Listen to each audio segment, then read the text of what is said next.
Scantlebury, Juliettev, Scantlebury, Scantlebury. And where are you employed?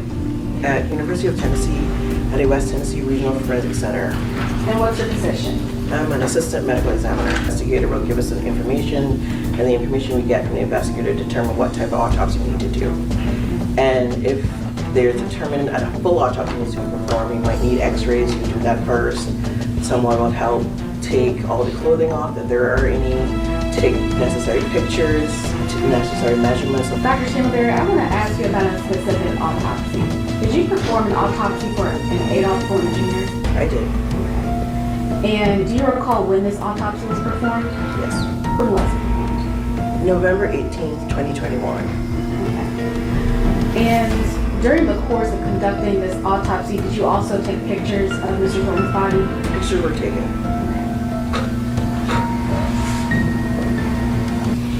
No objections, Dave. Okay. Shows some gunshot wounds of his right jaw, right neck, and right shoulder. What about the second picture? This is a shot of his right upper extremity of gunshot wounds of the right forearm, so here and here. And what about the third picture? This is another shot of the right side of his body, mostly with the right arm, and it shows his right hand, and there's a gunshot wound of his right wrist, and it shows another gunshot wound of his right forearm. And as to the fourth picture? This shows some other gunshot wounds of his left upper extremity. And the fifth picture? So this picture shows the back of Mr. Thornton's body, and you can see both arms and his back, and you can see the majority of the gunshot wounds of the back, and you can also see some gunshot wounds of his upper extremities. And the sixth picture? This is another picture showing the same thing, but it was taken from the left side of the body, showing gunshot wounds of the back and upper extremities. And the seventh picture? This is a closer view of the gunshot wounds of the back from the left side of the body. And the eighth picture? This is an overall view of the bullet fragments that were recovered from the right jaw of Mr. Thornton. And the ninth picture? These are bullet fragments from the torso from Mr. Thornton, pictures of bullet fragments.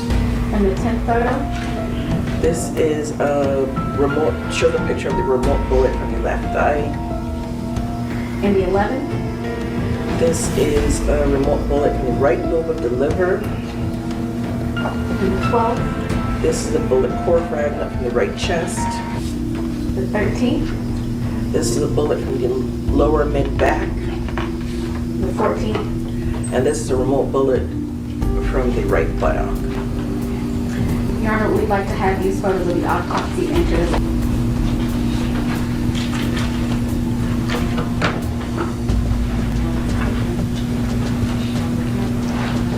So on the right side of the body, you see those defects in his right jaw and right neck. Those are gunshot wounds of his right neck and right jaw. And then there's some gunshot-related injuries of the right shoulder. Did you have any specific findings as to this injury? Yes. What were those findings? So the injuries of the right jaw and the right neck cause injury to the tongue and skeletal muscle and the right mandible, which is the lower part of your jaw. Those were injured. Moving on to the second photo that you viewed. What is shown in this photo? This is the photo of his right arm. So to the right of the image, that is his right arm, and most of what you can see is right forearm, and this is the front side of it, the anterior portion. You can see those two large defects are gunshot wounds. Were there exit wounds on this part of his body? Not the one. Those are kind of graze or tangential wounds. Moving on to the third picture. And what is shown? What is shown in this picture? This is a photo of the right side of the body, and you can see a gunshot wound in the right wrist. and another defect a little earlier, a smaller defect. Moving on to the fourth picture. Could you tell the jury what we see in this photo? So this is the photo of Mr. Thornton's left forearm, and it shows a gunshot wound and some gunshot-related injuries of the left forearm. Moving on to the fifth photo. What do we see in this photo? So this is the backward view of Mr. Thornton. His head is to the right and his feet are to the left of the photo. And you can see his arms, you can see some of the same gunshot wounds you saw in previous photos, but on the back view, you can see the overall view of the gunshot wounds of the back. Okay. And moving on to the sixth photo. This is similar, but from the left approach of the body. You can see its overall view of the gunshot wounds of the left, up the back. And the seventh photo that you viewed? This is a closer view of the gunshot wounds of the back from the left side of the body. Okay. So in total, how many gunshot entrance wounds were there on Mr. Thornton? Definitive gunshot entrance wounds, 20. And were there any exit wounds? Definitive exits, 4.